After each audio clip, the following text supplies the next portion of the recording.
সমগ্র বাঙালি জনগোষ্ঠীকে দুই ভাগে ভাগ করা যায়: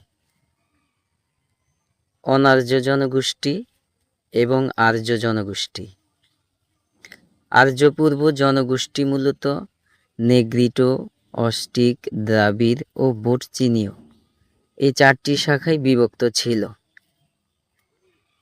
নিগ্রোদের মতো দেহযুক্ত এক আদিম জাতি এ দেশে বসবাস করত।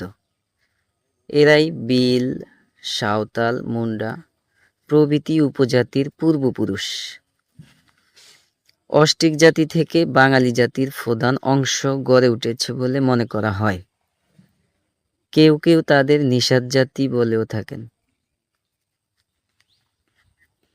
প্রায় ৫,০০০ বছর পূর্বে ইন্দ্রচীন থেকে আসাম হয়ে বাংলায় প্রবেশ করে অস্টিক জাতি। অস্টিক জাতির সমকালে বা কিছু পরে প্রায় ৫,০০০ বছর পূর্বে দ্রাবিড় জাতি এদেশে আসে এবং সভ্যতায় উন্নতর বলে তারা অস্টিক জাতিকে গ্রাস করে। অস্টিক দ্রাবিড় জাতির সাথে মঙ্গোলীয় বা বোটচিনীয় জাতির সংমিশ্রণ ঘটে। বাংলাদেশে আর্যকরণের পরেই এদের আগমন ঘটে বলে বাঙালির রক্তে এদের মিশ্রণ উল্লেখযোগ্য নয়। গারো, কোচ, ত্রিপুরা, চাকমা ইত্যাদি এই গোষ্ঠীভুক্ত। অস্টিক দ্রাবিড় জনগোষ্ঠীর মিশ্রণে যে জাতির প্রবাহ চলছিল তার সাথে আর্য জাতি এসে সংযুক্ত হয়ে গড়ে তুলেছে বাঙালি জাতি।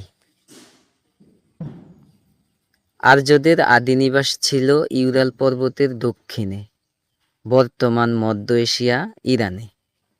ভারতবর্ষে আর্যদের আগমন ঘটেছিল খ্রিস্টপূর্ব ২০০ অব্দে। সম্ভবত খ্রিস্টীয় প্রথম শতকে বা তার কিছু আগে আর্যরা বাংলায় আসতে শুরু করে।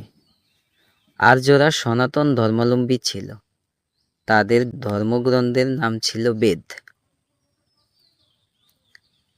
খ্রিস্টীয় অষ্টম শতাব্দীর দিকে সেমীয় গোত্রের আরবীয়রা ইসলাম প্রচার এবং ব্যবসা বাণিজ্যের মাধ্যমে বাঙালি জাতির সঙ্গে সংমিশ্রিত হয়। তাদের অনুকরণে নেগ্রিটো রক্তবাহী হাবশিরাও এদেশে আসে। এমনিভাবে অন্তত ১৫০০ বছরের অনুশীলন, গ্রহণ, বর্জন এবং রূপান্তরীকরণের মাধ্যমে বাঙালি জাতি গড়ে ওঠে। নৃতাত্ত্বিকভাবে বাংলাদেশের মানুষ প্রধানত আদি অস্ট্রেলীয় নরগোষ্ঠীভুক্ত।